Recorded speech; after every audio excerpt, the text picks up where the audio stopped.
Hello, everyone. Hello. Hi there. Hi. Hi. Good. Afternoon. This afternoon. So, how many people here got to actually read their August issue of the Polio News? Half. Doug, Brian, Nancy, John. Good. Oh, well, that's good. That's better than last time. I think last time nobody had. So I'll just start by saying that the meeting will be recorded, just because if it's useful, we'll make it available for other people who may not have been able to be at the meeting. I have received a few emails from people, nothing that isn't actually answered in the August issue of the Polio News, like frequently asked questions. So I think everybody knows everybody here except John. Welcome. I don't think we've seen you at one of the Polio Zoom meetings before, John. No, probably haven't. No. So, but I know you've been a member for quite a few years. So yeah, probably for about 10 years or so. You're up in Auckland way now. Was that where you were when you got polio? Yes, yeah. It was. Yeah, probably one of the last. January 56. I was only 3 months old. Oh, that's tiny. It is what it is. And so what interested you about coming to this meeting, John? I think I went to a few meetings back in 2013 or 12. One was down in the Hamilton Hotel down there. Prior to that, I'd actually got hold of a very good GP in West Auckland, a guy called Chris Dickey, McLaren Medical Centre. And he's looked after me for all these years, he still is. So he's been very, very good, been a good advisory all the way through, really up to date on some of obviously the statins and all that sort of thing. That's been a bit of a pain in the neck, so to speak, for a lot of people that have polio. So it's just really a case of, keeping on and carrying on, really. And I've still got good mobility, able to ride a bike, pretty much carry on. Do you wear any form of orthotics? None at all. No, none at all. I've got about 10 centimeters less on the right side, on the right leg. It's okay. It has certainly an effect on the base of your spine a little bit. Still got reasonably good strength. As year by year, it's getting a little bit less and less.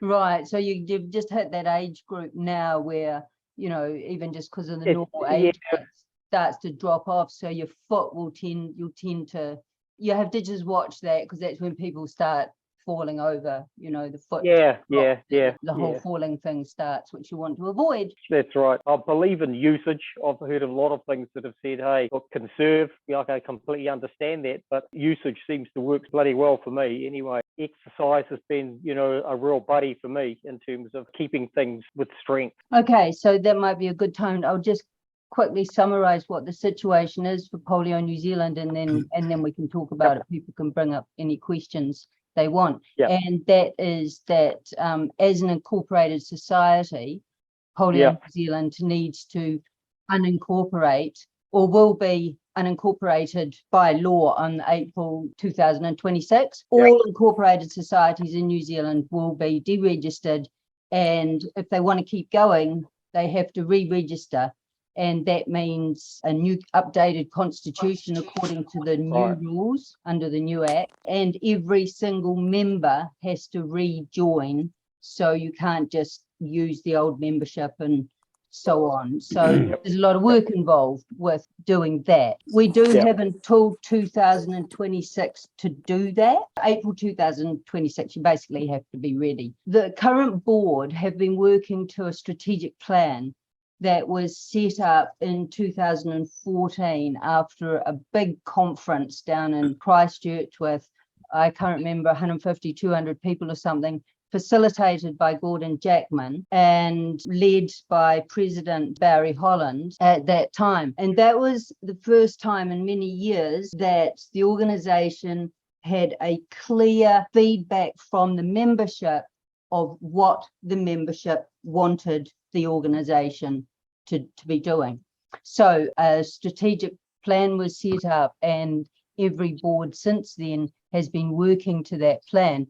Now we've got to the point where we've ticked every possible box that we're capable to tick as a voluntary run organisation. The big target for Polio New Zealand was to get what was called for many years from the beginning a centre of excellence. So the first part of the history of the organisation was what Dennis Hogan, who was the president for many years, called the quest for the centre of excellence.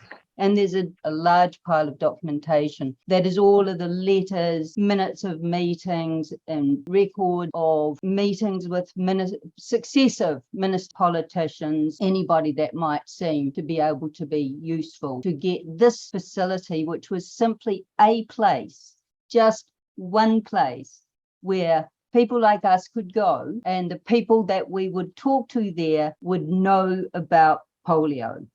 So we wouldn't be talking to a blank wall, which is mostly what we experience when we go to doctors or even other health professionals that don't know anything about polio. And that's completely understandable. It is 2022 after all.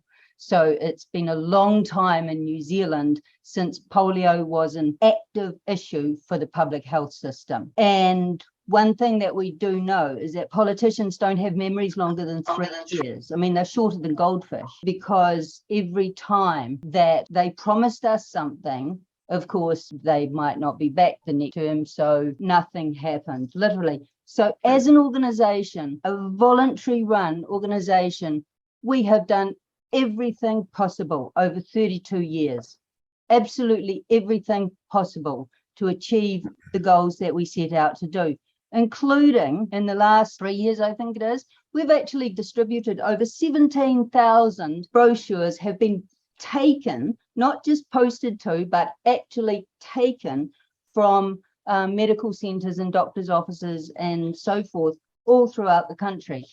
So in terms of getting in touch with as many people as we possibly can, getting the information to people that we have available to them, all of these things, getting together. We had some wonderful conferences and some fantastic retreats. So the whole getting together thing as a community, it was strong, and then it petered out, and then really to the internet. We're probably stronger right now than we've been many, many years in terms of participation with each other. Anyway, what we never could achieve as a voluntary organisation is this issue about the clinic, the place to go. One thing we learned by doing a symposium for GPs a couple of years ago, we did a symposium with the Otago University in Wellington, and it was specifically targeted at GPs, and it was very well attended by a lot of people, but not GPs.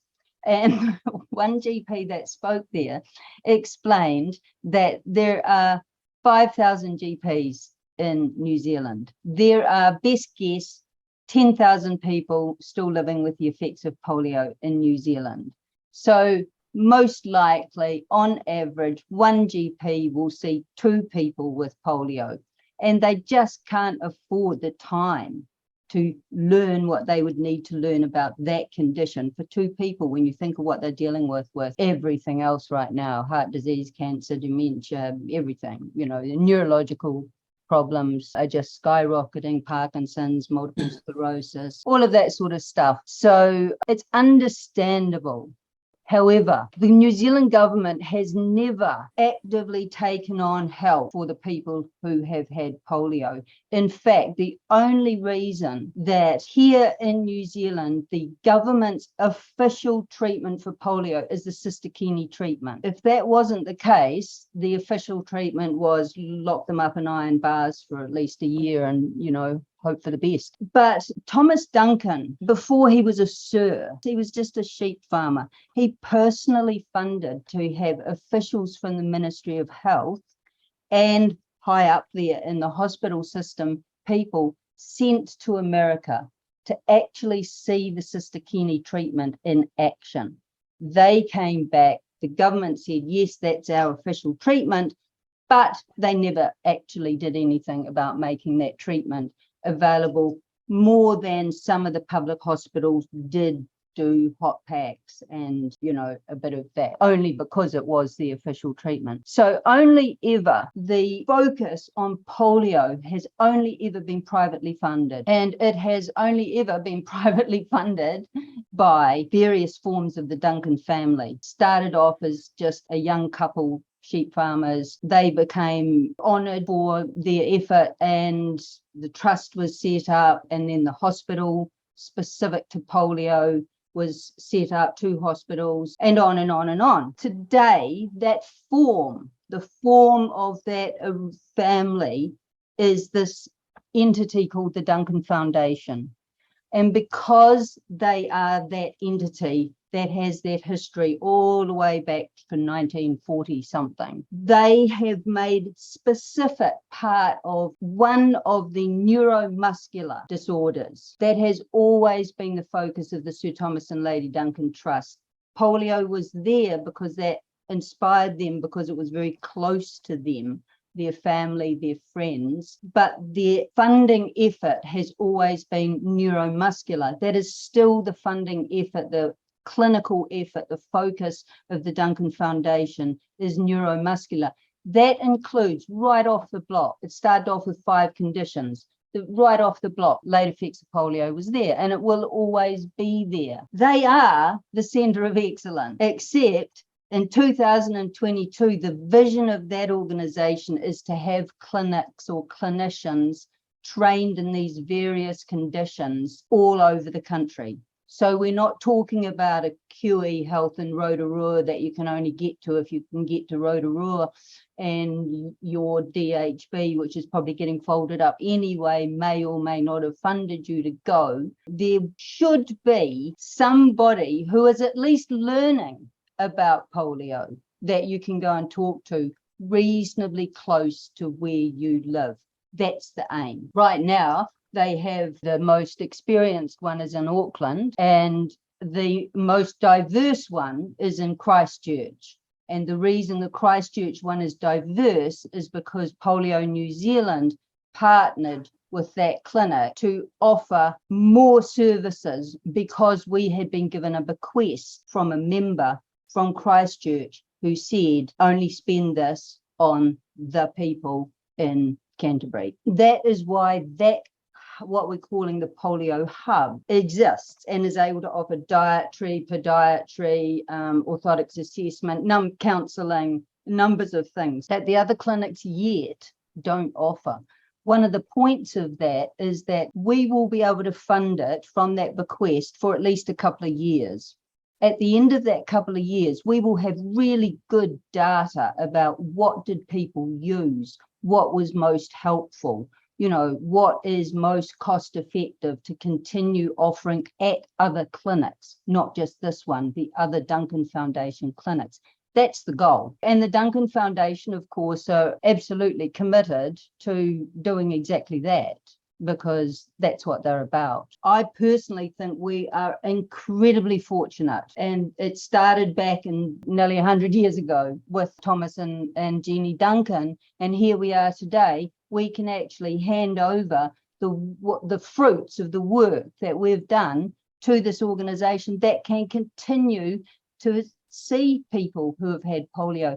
And because of the structure that they're working under, it doesn't cost anything. The government aren't helping at all, as usual. We would hope that as neuromuscular conditions become more and more on their radar, they will start to fund organisations like that to actually be able to provide the best possible service for neuromuscular conditions. That's it in a nutshell. So does anybody have any questions? I'll have a comment. I have a physio in Wellington that's been allocated to me, and she can only come once a year, and she's done that yearly visit. She was really, really excellent, and obviously knew a lot, understood, had great understanding of post-polio syndrome, polio, etc. I'm very, very grateful for her coming to see me and give me a lot of ideas and helping me to extend my ideas on exercise. Is the funding from the Duncan Foundation, are their pockets deep enough to be durable? I don't know if anybody has had the opportunity, and if you haven't and you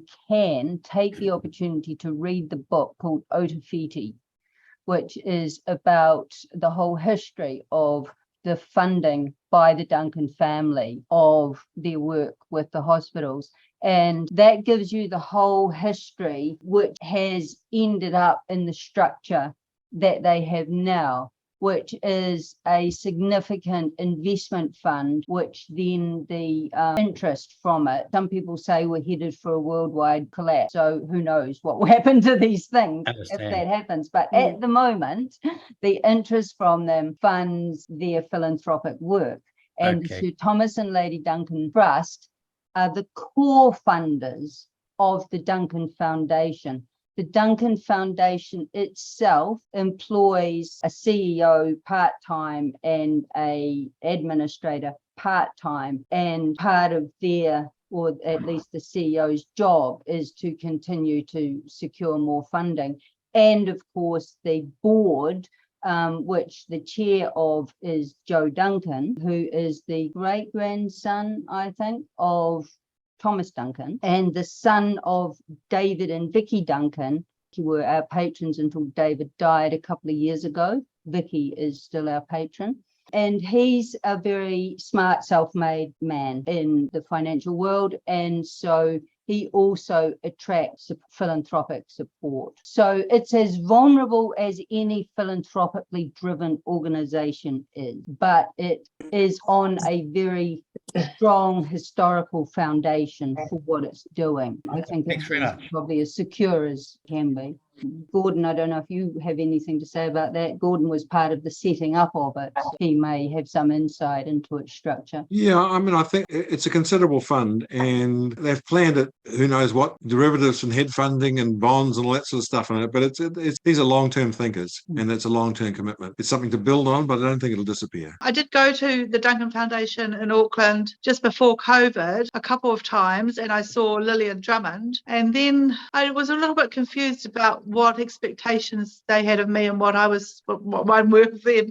And I've never heard from them again. So I don't know. It seemed like it was going to be helpful, but then it was nothing. That's good feedback. If you wouldn't mind sending an email about that. Actually, having these group meetings has been really helpful because other things have come up also, not at this particular discussion group, which is about the future of Polio New Zealand as an organisation and what that means for all of us. That's what this particular meeting's about. But in our morning and our afternoon team meeting, it has come up at different times that people have able to feed back their experience, both positive and when things need to be improved. And that's all good. And I can say that the Duncan Foundation are very open and wanting to receive that kind of feedback. So that is a way of me keeping track of it, is if you just email it to probably to the members' email address. It's just members@polio.org.nz. Okay. Yep. That's probably the best address to send that sort of thing to. And I can certainly make sure that gets considered by the right people. Thank you. That's a good idea, Jeanette. I've had the same problem that Lynn's had. You go along there, you've had a chat to them. Yes, we've got all this sort of thing, and that's it. You never hear anything else. So now's our chance to really get in there and see what happens. I think it's going to work. Hope to God I'm right, that's for sure. But anyway, I don't mind if anybody wants to get in touch with me. If being in Auckland, if you want some messages to come through, whatever. But I think that Jeanette just said what to do then. Good stuff, and all the best, Lynn. Thank you. Hi, and this is my first Zoom meeting, so I took a while to get it sorted. The same as Lynn, I see Lillian. I've been seeing her for 3 years, usually once a year. Yeah, I feel the same as Lynn, although I must say Lillian's been very helpful because I have a concussion at the moment, which she has put me on to somebody else at Rope who can help me with that through ACC. That's a totally separate thing from Lillian, but she is very helpful, and I enjoy my chats with her. But I also would like to know what the expected outcome is. Thank you. Can I make a comment there? Clarify that a little bit. At the moment, what the Duncan Found offers is an assessment and a number of follow-ups. The intention always was, I guess, supported self-management in the sense that they are supporting you to manage, us to manage our condition. But one thing I think that probably isn't being done as much as we hoped is that self-management plan be discussed with them. So both you and they know what you intend to do and would like to do and what things you'd like to work on, etc., etc. And then, the idea was to support people in that way. And maybe that's once a year or maybe it's more. I think if you're not getting it, the best thing to do is actually ring them up and say, can I, and they'll be very open to say, I come and have a talk or whatever. So I think on both sides, there's motivation. It's your intention and what you want to do, and take responsibility for contacting them as much, because they are obviously dealing with lots and lots of people. And it's hard for them to track in their minds each person's journey, when you connect with them, you do, but that's the sort of reality. That's actually found even with people phoning the 0800 number when they feel like they're frustrated with some health service that they're trying to get access from. Actually, what's at the heart of it is that a lot of us came through that generation where we were passive in relationship to the health system. We were told stuff and we became used to them, telling us. I think that's one of the ways in which the world has changed. And sometimes we are not as proactive as we should be. We're not getting the kinds of feedback that we need. Do we just sit there and tick off how many days go by when we haven't heard any feedback? Or do we get on the phone? And I think that's part of what we have to check out in ourselves, is how much of the situations that we're in, we're actually contributing to by taking this rather passive. And I don't mean to be aggressive in calling them and so on. You don't need to be aggressive, but you do need to be active in the follow-up. Particularly, as Gordon said, these people aren't like the old GP who had your photo on file and knew everybody and would drop in. These days, numbers count, and it's a numbers game. And if you've looked at the statistics for neuromuscular conditions just in New Zealand, it's astronomical what's going on. And we shouldn't be expecting these health professionals to remember us. We don't want them to forget us, which we did for decades, but especially the ones that have promised to remember us, which the Duncan Foundation clinicians have, but actually they're mums or dads and they've got lives, and so it's up to us to carry our fair share of responsibility. I must just add that Lillian is lovely and does remember me. I first met her at the conference down at the was it 3 or 4 years ago in Wellington, and I've seen her once a year since. I'm sure if I rang and asked for another appointment in between, she would accommodate that, and I always find her very helpful. I'm just not sure if there's exactly what I'll talk to her about that next time I see her. Thank you. There's the other thing that goes along the generation in which most of us came through polio, and that is just plain old not asking for help. It's just not something we do. Right. Got on and figured out how to do it, and we figured out how to make it work, and we made it work. So even having an organization there means nothing if we don't access it. It's all up to us, really, in the end. And even how much they learn, how far they can take their learning about polio is up to us. How often we will see them, how openly we will talk to them without being defensive or cranky or all the things that I know we can be. We take responsibility for ourselves and make use of what's available to us. It's Sophia here. I had an assessment with Lillian and she made an appointment with me. And I said, look, I can't come over to you, to the clinic, because I can't drive that far. And she says, well, okay, what say we do it on Zoom? So, we had a meeting on Zoom. And then she did an assessment with me on Zoom. And then she just said, well, this is what you have to do. Exercise this way. And it was wonderful. And she says, and I'll get back with you in 2 or 3 months' time and see how you're going. So it was all. But I'm just saying that we need to be proactive. Yeah, absolutely. We do. We absolutely do. And you all are, because you've all shown up to this meeting, and that's fabulous. And thank you. And does anybody else have any comments or questions or anything? Yes. the future. Yes, Karen. I just want to stress that unless we stick together and avail ourselves of the means of getting together and being a group and sharing our experiences, we will be fragmented. We will not have the pooling of knowledge that would be useful for the foundation. For instance, polio and Wellingtons and afternoon are very important. But the very important thing is the sharing that goes on. If we have a model of just being individuals that here's this service, we can plug in individually, it's not going to do our collective community much good.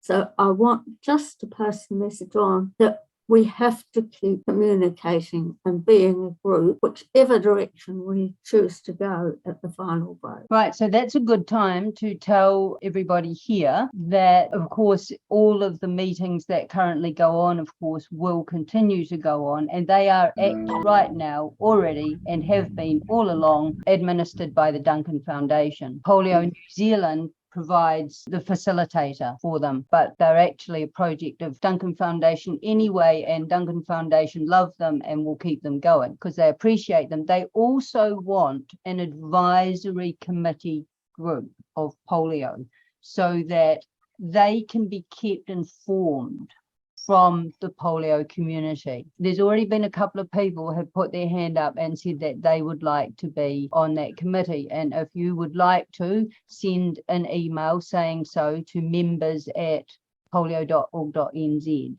And when the time comes, all of that information will get passed on to the Duncan Foundation, because they really appreciate the fact that they are wedded at the soul to polio and polio people, and that's why they employed Gordon at the very beginning to help with the whole setup of it, because he had the lived experience that would inform them, and they are committed to that continued learning. Research is part of what their commitment is. It's part of the commitment of the Sir Thomas and Lady Duncan Trust also. So in terms of their commitment to us, they want to know that they have direct access to the polio community so that they can receive feedback on what the services that are being provided and what else should be or could be or would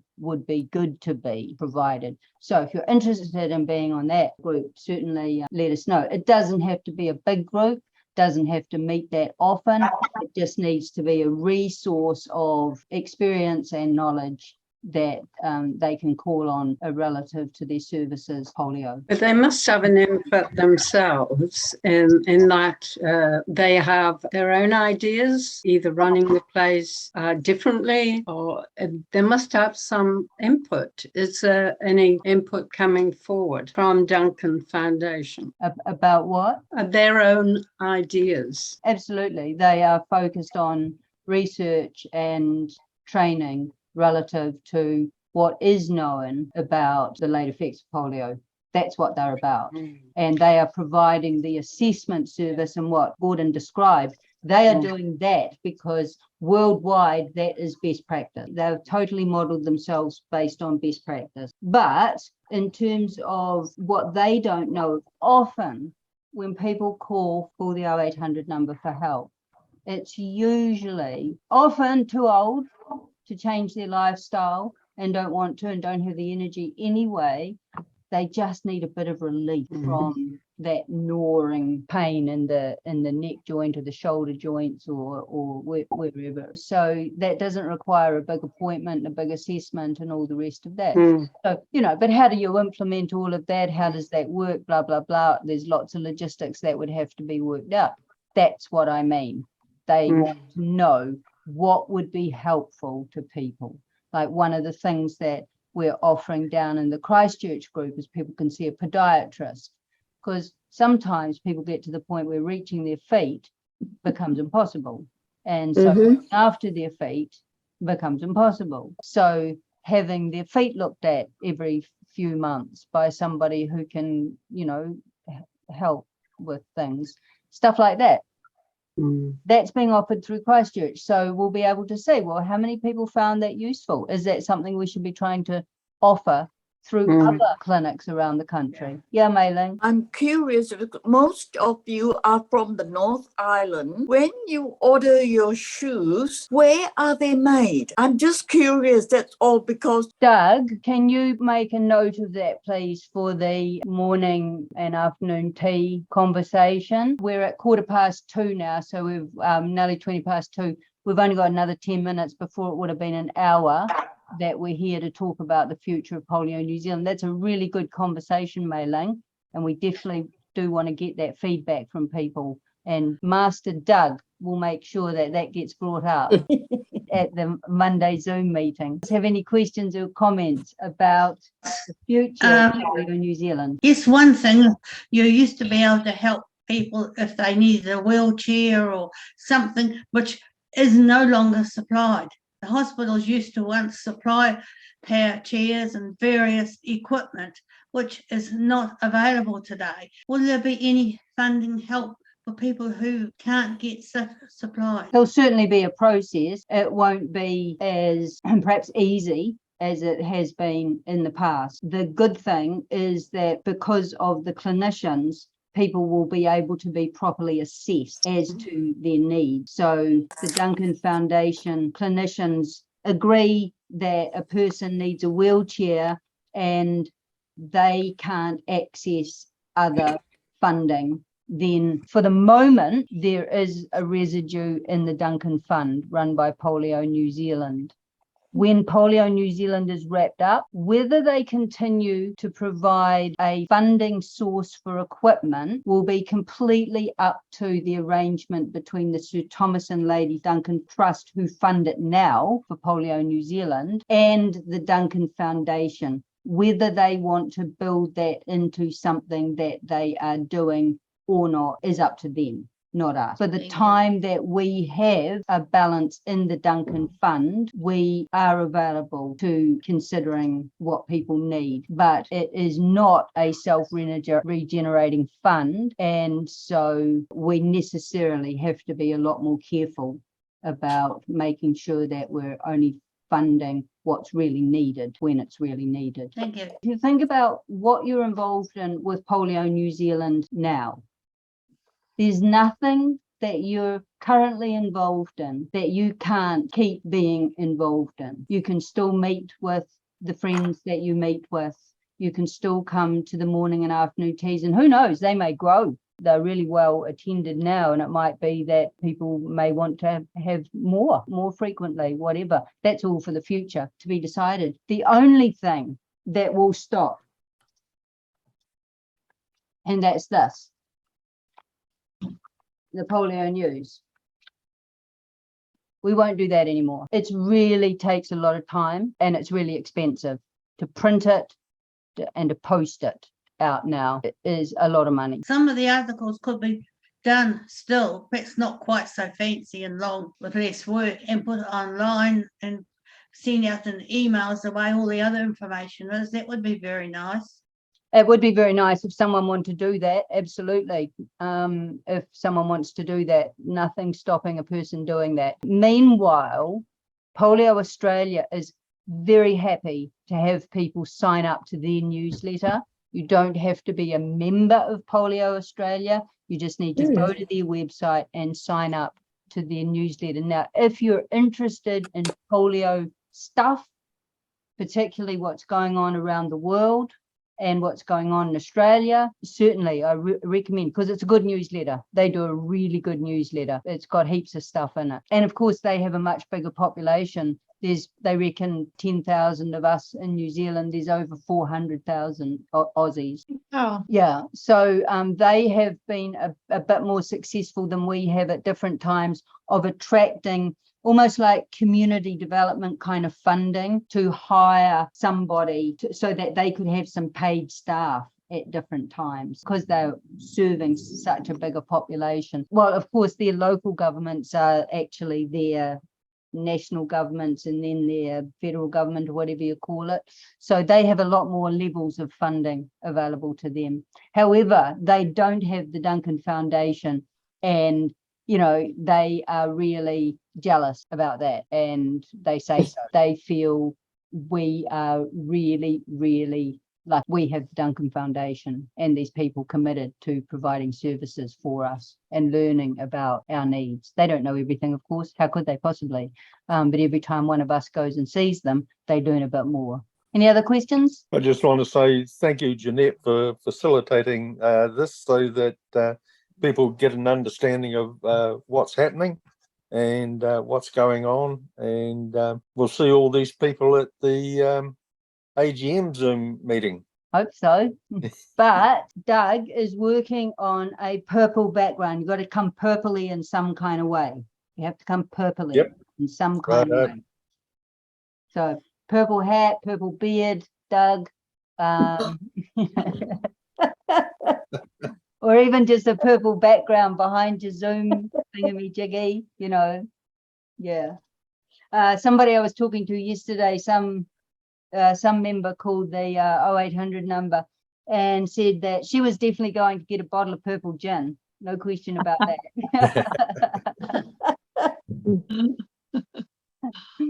Some other people have said they like the idea of the purple cupcakes. I'm not really a cupcake person myself, but you know, the idea of purple icing. Not sure. Can you buy purple icing? Apparently, or you can make it, I guess. That was my first Zoom meeting. I must sign in for more. Normally I get... Congratulations. Thank you. It took a while, but my concussion has slowed me down over the last 8 months, so I'm getting there. But I'm just looking at my emails, and I normally get the morning tea ones, but I haven't got the ones for, what days are they? Monday. Belle will probably send it out later tonight. Okay. I'll be there ready for you the first thing in the morning. That's the top of the list. Would the Zoom link be the same every Monday? Yes. Oh, okay. Well, then I'll just go in tomorrow afternoon on that. It's the same. It's the same one for the morning and the same one for the afternoon. Thank you. Does everybody think they'll be able to get to the AGM? The August issue of the Polio News has all the information in it. Okay. When will that be? AGM is on October the 24th. Thank you. And you have to come purple. And you need to do something purple. Yeah. Bye, everyone. Okay. Cheers. Bye. Okay. See you all tomorrow. Thank you. Bye, Doug. Bye.